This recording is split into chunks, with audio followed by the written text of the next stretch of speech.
வணக்கம், நான் உங்கள் எக்ஸாம் குரு காளி.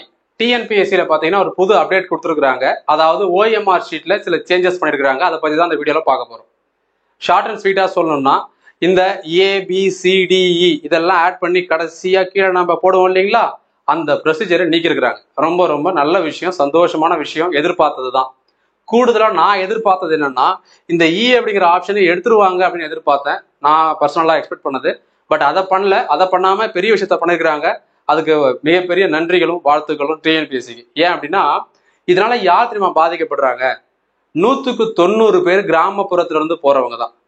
அந்த 100க்கு 90 பேர்ல 90 பேர், அதாவது 90% யாருன்னு பாத்தீங்கன்னா குறிப்பாக பெண்கள், திருமணம் ஆனவர்கள் தான். அவங்க தான் தப்ப பண்றாங்க. ஏன் அப்படின்னா, அவங்களுக்கு ஒரு பதட்டம் இருக்கும். நல்லா படிச்சிருப்பாங்க, நல்லா ரிவிஷன் பண்ணிட்டு போயிருப்பாங்க, எக்ஸாம் சூப்பரா பண்ணிடுவாங்க. ஆனா கடைசியா ஆட் பண்ணி போடும்போது இதுல நிறைய மிஸ்டேக் நடக்கும். அதுல என்ன பண்ணுவோம், அதை சாக்கா வச்சு 5 மார்க் 10 மார்க்னு மைனஸ் பண்ணிடுவாங்க. அப்ப அவங்களுடைய ஒரு வேலையே போற மாதிரியான சூழ்நிலை எல்லாம் ஏற்பட்டுச்சு கடந்த காலங்கள்ல. அதுல சீர்திருத்தம் பண்ணிருக்கிறாங்க, வரவேற்கத்தக்கது. என்னென்ன சேஞ்சஸ் பண்ணிருக்கிறாங்க? ஃபர்ஸ்ட்ல ஃப்ரண்ட் பேஜ் பாத்திரலாம். ஸோ டிஎன்பிஎஸ்சி ஓஎம்ஆர் ஷீட், இது குரூப் 1, குரூப் 2, குரூப் 4 எல்லாத்துக்கும் ப்ரிலிம்ஸ்ல நடக்கக்கூடிய தேர்வுகளுக்கு இது உங்க கையில கொடுத்துருவாங்க. நீங்க கையில ஒண்ணு மட்டும் கொண்டு போனா போதும், 1 இல்ல 2 கொண்டு போகலாம். என்ன அப்படின்னு பாத்தீங்கன்னா, black ball point pen. So அதையும் நான் ஷோ பண்றேன், வெயிட் பண்ணுங்க. இதுதான் அந்த black ball point pen, Rorito Fanta Flo அப்படின்னு இருக்கும். ஸோ இதில் பார்த்தீங்கன்னா அதனுடைய பால் வந்து ரொம்ப பெருசாக இருக்கும். இந்த பெண்ணை நீங்கள் யூஸ் பண்ணலாம். ஓஎம்ஆரை கரெக்ஷன் பண்ண, நம்ம அதாவது ஷேட் பண்ணுறதுக்கு, பபிள்ஸை ஷேட் பண்ணுறதுக்கு நம்ம யூஸ் பண்ணிக்கலாம். இதை யூஸ் பண்ணணும் அப்படின்னா, பந்து வந்து பெருசாக இருக்கும். பெருசாக இருக்கிறதுனால இந்த ஷேட் பண்ணுறதுக்கான நேரம் நம்மளுக்கு குறையும். இந்த பால் பாயிண்ட் பெயிண்டோட அந்த பால் நிப் வந்து பார்த்தீங்கன்னா ரொம்ப மைனூட்டா சின்னதாக இருந்ததுன்னா அது நம்ம ஷேட் பண்ணுறது ரொம்ப டைம் ஆகும். கொஞ்சம் பெருசாக இருந்தால் ஈஸியாக ஷேட் பண்ணிடலாம். உடனே வந்து சார் இதில் தான் பண்ணணுமா, நான் வேற பெண்ணை வச்சிருக்கேன் அதில் தான் பண்ணுவேன், எனக்கு எங்கள் அப்பா அம்மா வாங்கி கொடுத்துருக்காங்க, எங்கள் சொந்தக்காரன் வாங்கி கொடுத்தாங்க, நான் ஒரு என்ன சொல்றது, கடந்த காலங்களில் ஒரே மாதிரி பேனாவே யூஸ் பண்ணி பழகிட்டேன், அப்போ அதை யூஸ் பண்ணக்கூடாதா அப்படிலாம் கிடையாது. இது என்னுடைய சஜஷன், எடுத்துக்கிறதும் எடுத்துக்காததும் உங்கள் விருப்பம். ஸோ இந்த ஒரு பெண்ணை தான் யூஸ் பண்ணணும். பிளாக் பால் பாயிண்ட் பென், கருப்பு பேனா தான், அதுவும் பந்து முனை பேனாவாக இருக்கணும், ஸ்டிக் பென்ல இருக்கக்கூடாது. இங்க name, register number, subject, centre, venue, date and session எதுவும் நீங்க கை வைக்க வேண்டாம். நம்மளுடைய போட்டோவே போட்டு இது எல்லா டீட்டெயிலும் அதுவே பிரிண்ட் ஆகி வந்துடும். அதில் நீங்க கை வைக்க வேண்டிய அவசியம் கிடையாது. சரி, மொத்தமா 200 கேள்விகள், 67, அதுக்கப்புறம் ஒரு 67, 134, கடைசியா வந்து பாத்தீங்கன்னா அதுல வந்து நம்மளுக்கு ஒரு 64 கேள்விகள் இருக்கும். மொத்தம் 200 கேள்விகள். 5 ஆப்ஷன் கொடுத்துருக்காங்க. ஏதாவது ஒரு ஆப்ஷனை ஷேட் பண்ண போறோம். எதுவுமே தெரியலன்னா ஷேட் பண்ண போறோம், முடிஞ்சு போச்சு. இதுக்கப்புறம் கீழே பார்த்தீங்கன்னா கடைசியா இதுல வந்து ஒரு பாக்ஸ் கொடுத்து ஏ எத்தனை, பி எத்தனை, சி எத்தனை ஆட் பண்ணி போடணும். இப்போ இது கிடையாது. 200 வினாக்களுக்கும் அது தொடர்பான விடைக்குரிய வட்டத்தை கருமையாக்கி விட்டீர்களா? அதாவது 200 கேள்வியை நீங்க ஷேட் பண்ணிட்டீங்களான்னு கேட்குறாங்க. ஆமா, எஸ்னா இந்த இடத்துல நீங்க ஷேட் பண்ணணும், முடிஞ்சு போச்சு. அப்படியே வந்தீங்கன்னா இல்லை எனில் கருமையாக்கப்படாத வினாக்களின் மொத்த எண்ணிக்கையை எழுதவும். நான் இதுக்கு என்ன சொல்றேன் தெரியுமா, நான் எல்லாமே ப்ரெடிக்ட் பண்ணுவேன். ஒரு சில விஷயங்கள்லாம் அது ஒரு இடத்துல இருந்து வரக்கூடிய கருத்துக்கள் தான், இன்ஃபர்மேஷன் தான்.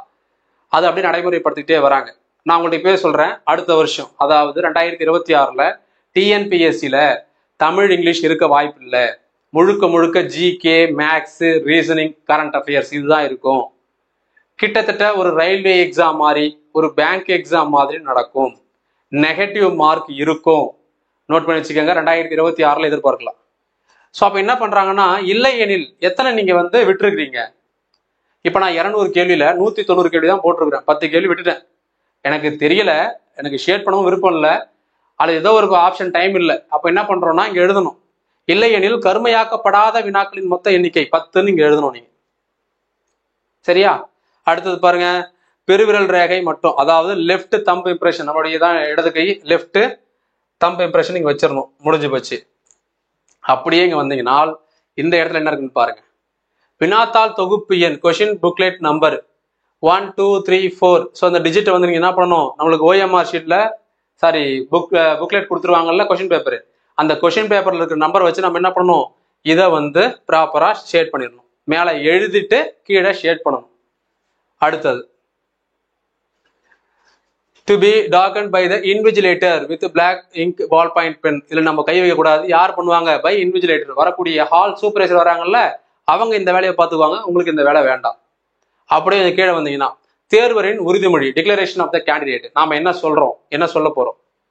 ஓஎம்ஆர் விடைத்தாளில் பக்கம் 2 உள்ள அறிவுரைகளை படித்து அறிந்து கொண்டேன். மேலும் ஓஎம்ஆர் விடைத்தாளில் உள்ள அனைத்து விவரங்களுக்கும் கருமையாக்கப்பட்ட வினாத்தாள் தொகுப்பு எண் உட்பட என்னால் சரிபார்க்கப்பட்டது.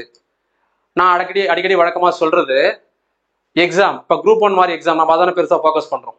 சரி, அப்ப குரூப் 1 மாதிரி எக்ஸாம் நம்மளுக்கு 1/4 மணி நேரத்துக்கு கொஸ்டின் பேப்பர் நீங்க வாங்கணும், கேட்டு வாங்கணும். ஹால் சூப்பர்வைசர் கிட்ட 9:15 ஆயிடுச்சுன்னா கொஸ்டின் பேப்பர் கொடுங்கன்னு கேட்கணும். கரெக்டா 1/4 மணி நேரம் பேனாலாம் வச்சிருங்க. கொஸ்டின் பேப்பர் புக்லெட் டக் ஓப்பன் பண்ணி எல்லா பேஜும் பிரிண்ட் ஆயிருக்கான்னு பாத்துக்கோங்க. பிரிண்ட் ஆயிடுச்சுன்னா கரெக்டா இருந்தா பாத்துக்கோங்க, இல்லைன்னா கொடுத்துட்டு வேற ஓஎம்ஆர் வேற கொஸ்டின் புக்லெட் வாங்கிக்கோங்க. அந்த கொஸ்டின் புக்லெட்டை நீங்க ப்ராப்பரா தரவா செக் பண்ணதுக்கு அப்புறம் தான் நம்பர் நீங்க எழுதணும். அந்த சீரியல் நம்பர் சம்திங் அந்த புக்லெட்ல, கொஸ்டின் பேப்பர் புக்லெட்ல என்ன இருக்குதோ அதை நீங்க எழுதணும். அதுக்கு முன்னாடி எழுதிடாதீங்க, செக் பண்ணி பாருங்க. இது யாரும் சொல்லக்கூடாது, வெளியில ஓப்பனா சொல்லக்கூடாது, பட் நான் ரெகுலரா சொல்லிட்டு தான் இருக்கிறேன். அந்த 15 நிமிஷத்தை எப்படி யூஸ் பண்ணலாம் தெரியுமா? மேக்ஸிமம் 1 நிமிஷம் 2 நிமிஷம் தான் நீ கொஸ்டின் பேப்பர் சரி பண்ணணும். எல்லா பேஜும் திருப்பி பார்த்துடணும். ஃபர்ஸ்ட் பேஜ்ல இருந்து லாஸ்ட் பேஜ் வரைக்கும் 200 கொஸ்டின் இருக்குதா? முதல்ல இருக்குது, சூப்பர். 13 நிமிஷம் டைம் இருக்குது. நான் வழக்கமா என்ன பண்ணுவேன்னா, கடவுள்லாம் வேண்டிக்கிட்டு, நமக்கு நம்பிக்கை இருக்குது, அதனால உங்களுக்கு நம்பிக்கை இருக்கா இல்லையான்னு தெரியல, அதை பார்த்துக்கோங்க. கரெக்டாக நம்மளுக்கு தெரிஞ்சதில் நம்ம ஸ்ட்ராங்கா இருக்குமோ, பாலிட்டி அல்லது யூனிட் நம்பர் 8 அல்லது ஐஎன்எம், இந்த மாதிரி டாபிக் நான் முதல்ல எடுப்பேன். தேடிட்டே வருவேன், அந்த பேஜ் வச்சிருவேன். ஏன்னா தொடர்ச்சியாக ஒரு 10 கொஸ்டின் இருக்கும், 5 கொஸ்டின் இருக்கும். எனக்கு என்னென்ன தெரியும் அப்படின்றதெல்லாம் டக்குன்னு என்ன பண்ணுவேன், அதுலேயே நான் ஒரு 10 இருந்து 15 கொஸ்டின் மினிமமாக நான் அதில் பார்த்துருவேன். அதாவது ஆன்சரே நோட் பண்ணிவிடுவேன். அதில் கிடையாது, மனசில் நோட் பண்ணி வச்சிருவேன். முடிஞ்சதுன்னா நம்ம ஆளுங்க டிஎன்பிசியில் வழக்கமாக பண்ணுறது தான். இப்போ ABCDE 4 ஆப்ஷன் இருக்குன்னு இ நம்ம போட போகிறது கிடையாது. நல்லா படிச்சுட்டு போகிறவங்க இ போட போகிறது கிடையாது. விஷயம் தெரிஞ்சவங்க இ போட போகிறது கிடையாது. மீது 4 ஆப்ஷன் இருக்குது. 4 ஆப்ஷன்ல சப்போஸ் ஏ தான் ஆன்சர் அப்படின்னா ஏக்கு கீழே லைட்டா ஒரு புள்ளி, இல்ல சி ஆப்ஷன் கரெக்ட்னா சிக்கு கீழே ஒரு லைட்டா ஒரு புள்ளி வச்சிருவேன். அப்போ நம்மளுக்கு 9:30 மணி ஆகிறதுக்கு முன்னாடியே நம்ம என்ன பண்ண போறோம்னா, கிட்டத்தட்ட ஒரு 10 கேள்விக்கு பதிலே சொல்ற போறோம். குரூப் 1 மாதிரி எக்ஸாம் பாஸ் பண்ணணும்னா 150 கேள்விகள் நீங்க சரியா போட்டா போதும். 150க்கு மேல இருக்கணும். அப்ப 10 கேள்வி நான் போய் போட்டுறேன். மீதி 3 மணி நேரம் டைம் இருக்குது. தேடி பிடிச்சி 140 கேள்விக்கு சரியான பதில போடுறேன், ப்ரிலிம்ஸை பாஸ் பண்றேன். இதான் லாஜிக்.